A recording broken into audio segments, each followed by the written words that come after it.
Hey everyone, welcome to my channel. My name is Shavana Noble. If this is your first time, welcome. For those of you who probably have not seen any of my other videos and it's your first time tuning in, like I said, I'm currently a non-traditional medical student in the Caribbean. It's my first year, but I'm going to my second, 1.52. But yes, today's message is 8 reasons why Caribbean medical school might be for you or why you should choose one.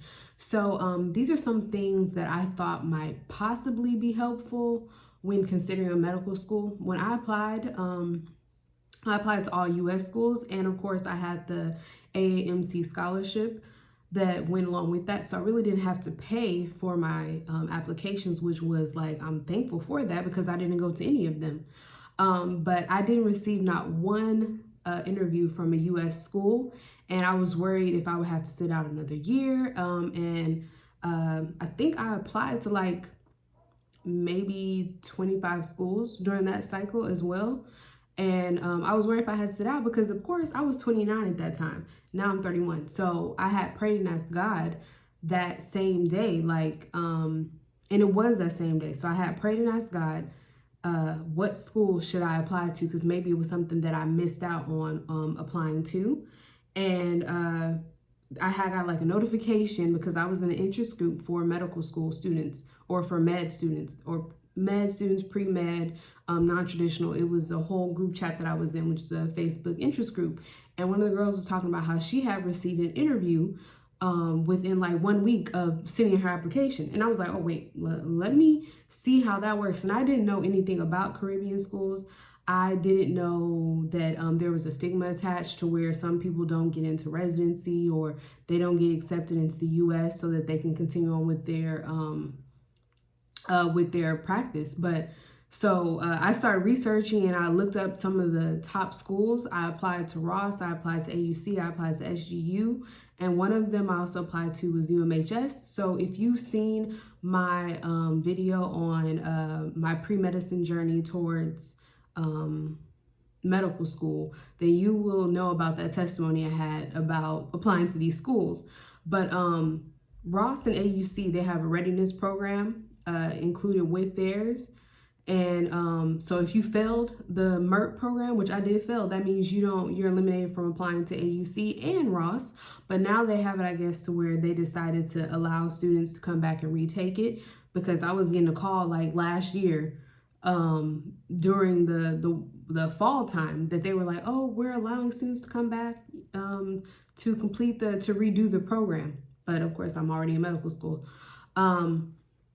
But yeah, so my last choice was so I didn't get into SGU and I didn't get into AUC, Ross, like I said, but I had one school left over, which was UMHS, which that's where I ended up going to.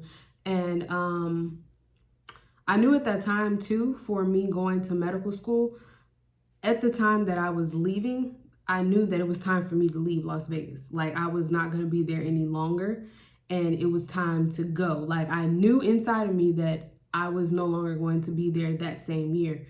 And there was no feeling that I would be staying, but God gave me an unction to look for other avenues. So sometimes God is answering another way. And just to think, if I didn't pray about where I should go, I would not be a current medical student right now. So we can honestly miss out on certain opportunities because we don't take the time to look up stuff or do further research.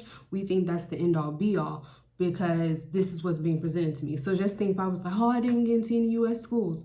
What if I didn't think to look for any schools in another state, country? Does it mean that it has to be where you're looking in order for God to come through for you? Maybe we don't have all the information that we need.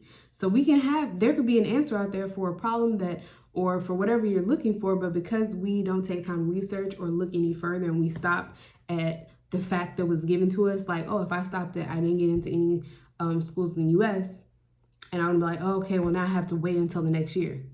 But thank God I was in that group, because it let me know there was another option. And even my friend was telling me there's another choice. Is there another school? Because I heard God. So I'm thankful for that opportunity as well. So we can be delaying our blessing or not living our potential because we're stuck on one choice. and God could be like, is outside of the box of that. But yeah, or else like if I would have never, if I didn't know inside of me, if God didn't give me an unction to know that I was not going to be there any longer, I would have still been trying to do this MCAT 500 times, which I didn't want to do. So me being able to go to a Caribbean school allowed me to do a readiness program, which UMHS has as well, and it's called ARP. So it allowed me to do that program, and which allowed me to bypass the MCAT again because I'd already took it twice and I didn't want to take it again. So it also doing a Caribbean medical going to a Caribbean medical school, it gives you the opportunity to start earlier. For some that are older and they don't want to keep waiting, those that are it's even for those that are switching their careers, and those that have the freedom to move about. If they've saved money, or if they want to move their families and they save enough money, they can do that as well. But it gives you the option to start right away versus waiting until waiting until the next cycle. So yeah, this video will list out some reasons why Caribbean school may be for you. So let's get to this list. Number 1, great weather all the time. So definitely come with that summer body ready.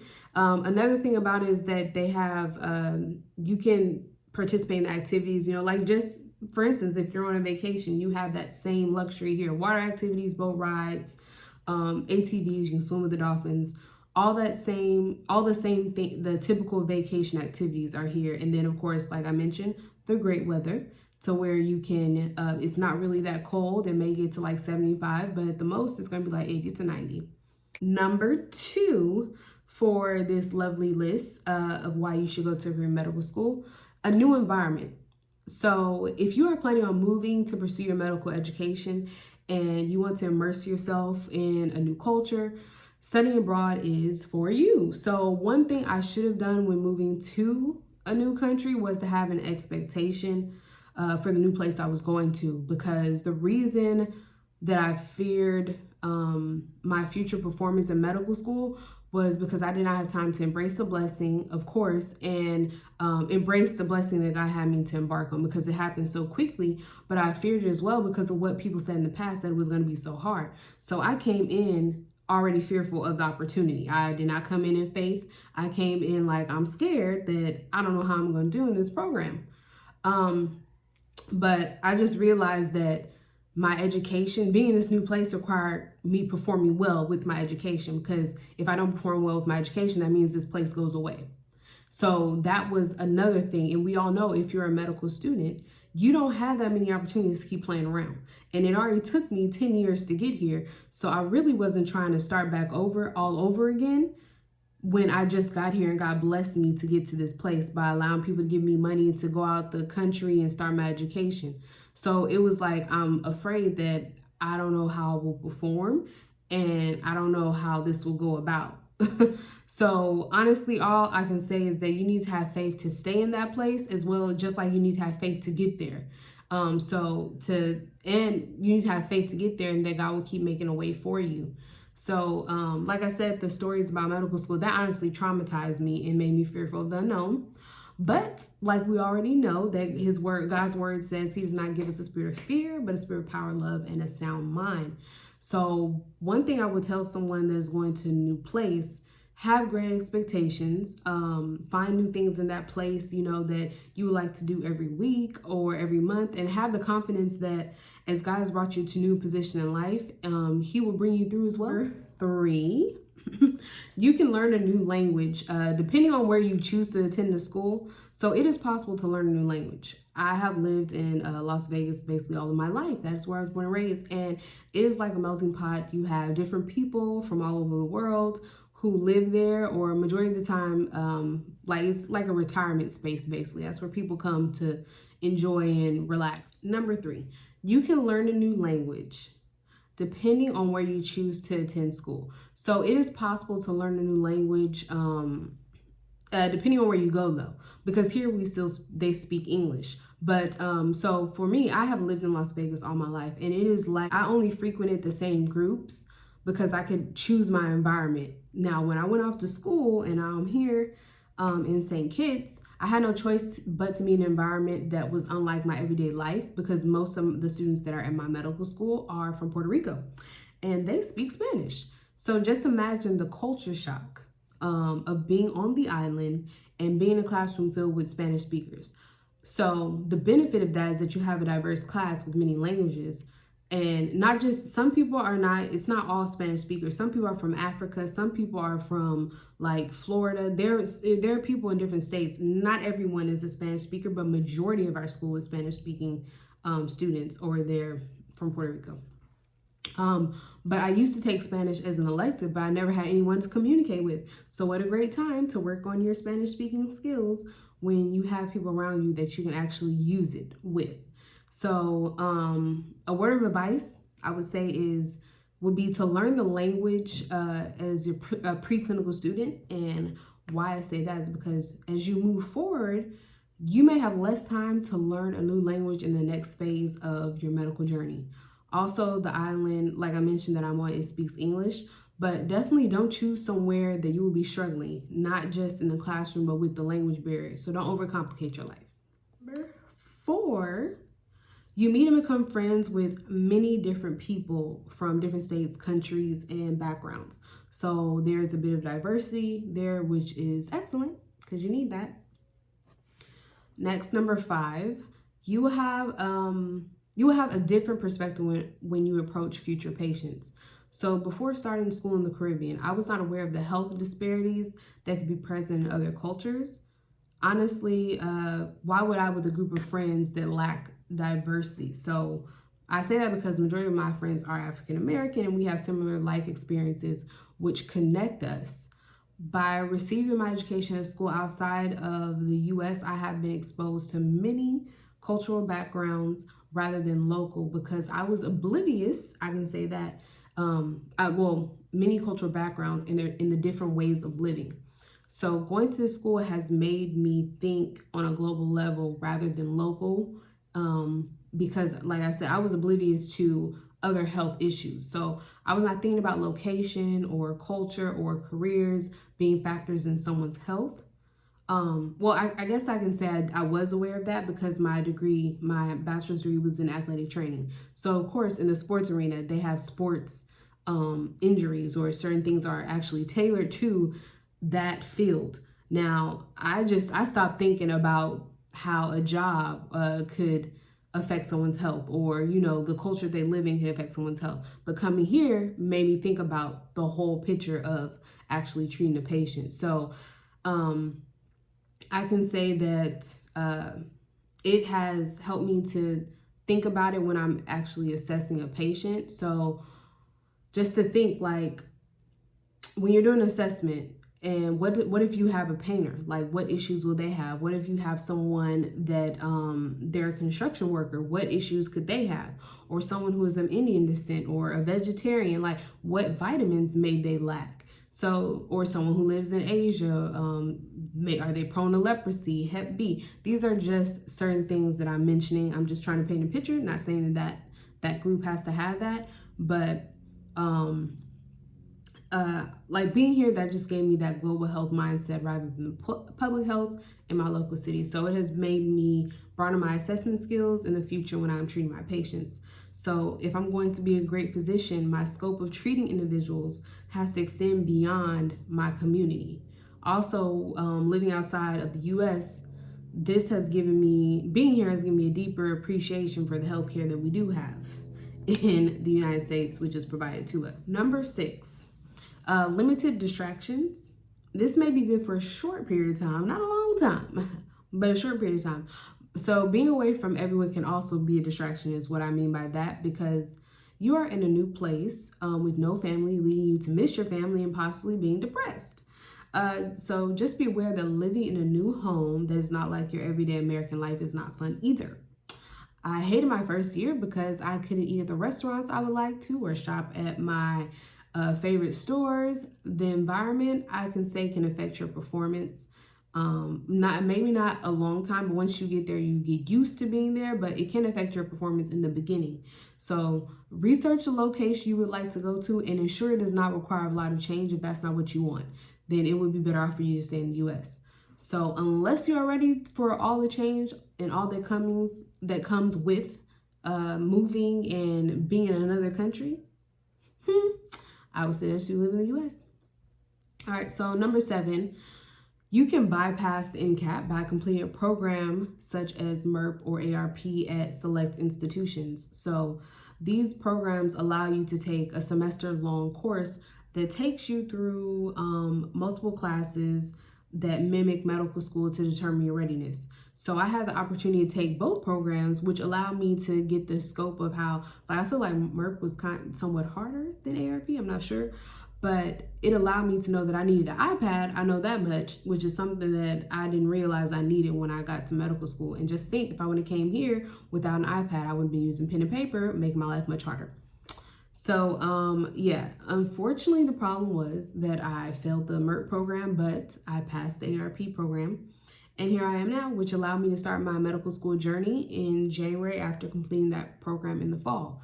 So that could be another factor in why you would want to go to Caribbean school, because you have the opportunity to choose a readiness program. If your if you have a low MCAT score, if you have a low GPA, they are more likely to help you start your medical school journey, and so that you can jump ahead instead of waiting another year by waiting in the US. So just make sure that you research the school as well to see if there are students that are going to the specialty that you want. But even then, if God opened the door for you and the school is accredited, then just have faith and be like, wherever I go, I'm going to have a job once I leave here. And lastly, number 8, the semester starts every 4 months. So instead of waiting a year, like the US schools, to see if you will be accepted, you can apply every new semester to Caribbean school. How many times you'll be able to do so, I don't know that information, but I can probably find it out for you, or you can research it yourself. As we all know, if you are not accepted into a medical school or possibly waitlisted, you are back to spending money on applications again. So the fees that come with medical school, like the MCAT retakes, the primary and the secondary applications, you're back to doing that again. If you just apply out of the country, I feel like you would have a better chance to start medical school right away. So yeah, the downside to that is that the structure will be different because they have new students every semester. So just think, if you don't do well in the class, then that means you're gonna be taking the whole class over the next semester. Because you know how some schools, they have it to where if you don't do well in a class, then you won't be behind. Well, with this, it's like you take a step behind to complete that course, because the classes start every semester. It's a new class every semester. So, and then there are shorter semesters. You don't have a summer break as well. So, it can be a little too much when you don't have those breaks, like how the US schools have, where they have a whole summer break, and we only have every 4 months, we get like 2 weeks off. But I think for the most part, this would be something that could possibly help you in your search towards which medical schools and give you an option of what to choose from. So I hope this list gives you some guidance in making a choice pertaining to your medical school journey, and gives you the best options to choose from. So definitely, I want to leave you with this. Go where you're accepted. Because you never know when the opportunity will come back around. And sometimes we like to be picky and like, oh, I gotta go to this school, I gotta go to that school. So you being picky, and then you decide, I'm gonna turn down this opportunity of me going to the school that I actually got accepted to. And then you're waiting another year versus I could already have started. So I would definitely say go where you're accepted, and definitely ask God, is that where he wants you to go? And yeah, definitely ask for direction before you do anything, so that, yeah, you don't limit yourself. So some of us could be waiting to start when the opportunity is right there. So just don't limit yourself on on where to go, whether it's in-state or out-of-state, but make sure you count the cost too, and if you have the ability to go there, because some places are very expensive. So I just wanted to hop on today and talk about 8 reasons why a Caribbean medical school may be a good choice to go to, and hopefully it helps you in choosing the best school for you. So if you have any questions, comments, concerns, whatever the case is, don't hesitate to email me or drop a comment below. But I hope this video has helped you today and given you some insight into what it's like in choosing a Caribbean school. All right, bye.